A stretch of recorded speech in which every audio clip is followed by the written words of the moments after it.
questão bem objetiva, Reverendo Paulo.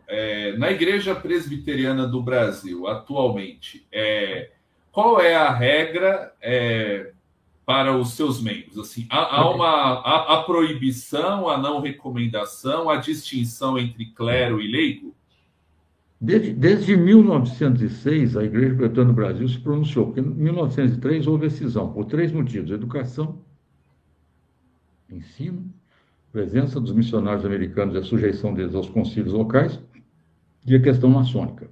Essa aqui foi a que se tornou a mais evidente por uma estratégia dos maçons para separar a influência de Eduardo Carlos Pereira. Mas isso é outra história. Em 1906, o Sínodo da Igreja Presbiteriana do Brasil, então, disse claramente no documento, recomendação para que os membros da igreja deixem a maçonaria. Ora, recomendação de um concílio é uma orientação que deve ser acatada e seguida, desde 1906. Isso não era divulgado na Igreja Presbiteriana do Brasil, infelizmente. Isso, Recomendação é determinação. Então, no caso do. no caso dos concílios, a linguagem conciliar, quando é recomendada, é para se.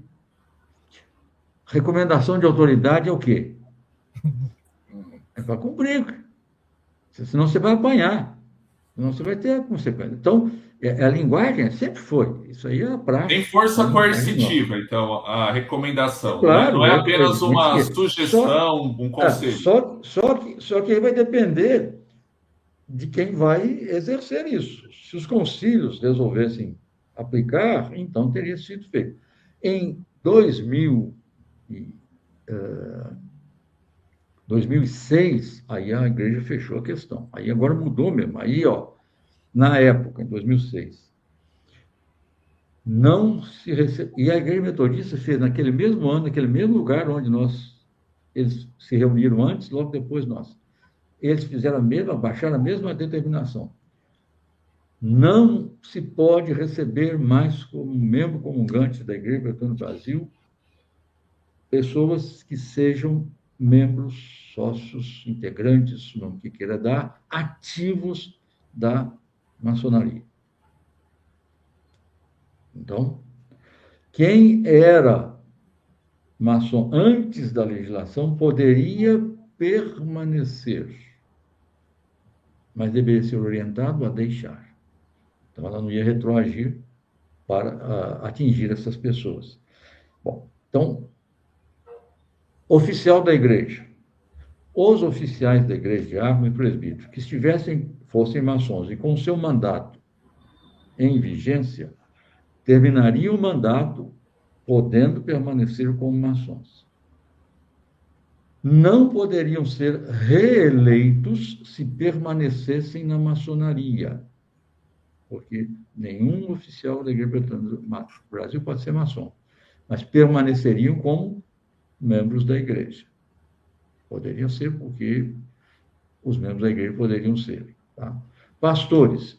Como os pastores não têm esse processo de eleição quinquenal, como os diáconos e os previstos na Igreja Presbiteriana do Brasil, então, para eles é o seguinte: os pastores que eram maçons à época da decisão poderiam permanecer, mas devem ser orientados nos seus concílios a deixarem a maçonaria, mas não eram obrigados a deixar.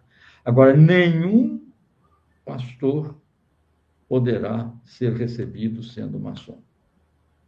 E se for maçom, se for pastor e tornar-se integrante da maçonaria, sofrerá a disciplina da igreja, inclusive podendo a ser até despojado. Esta é a posição da igreja. Que muita gente não sabe. A igreja romana, por exemplo, tem no Código Canônico, não tem o artigo aqui de cabeça, a punição para quem é maçom na igreja, da igreja católica romana é excomunhão. É excomunhão. O Ratzinger, quando era o presidente da Congregação para a Fé, a antiga Inquisição, quando trabalhou o direito canônico, reviu algumas coisas, tirou lá, porque lá estava escrito explicitamente maçonaria. Então, todas as ordens, né, sociedades secretas, etc., estão colocadas. E ele disse: os maçons não fiquem alegres, porque continua o mesmo interdito. Não há mudança nenhuma. Ou seja, todo e qualquer católico romano que seja maçom, se a igreja quiser aplicar, a igreja romana, ele tem que ser excomungado. Isso é direito canônico da igreja romana. Muita gente não sabe disso. Tudo bem. Há igrejas luteranas, há segmentos da igreja luterana que também proíbem. Há segmentos da igreja metodista que proíbem.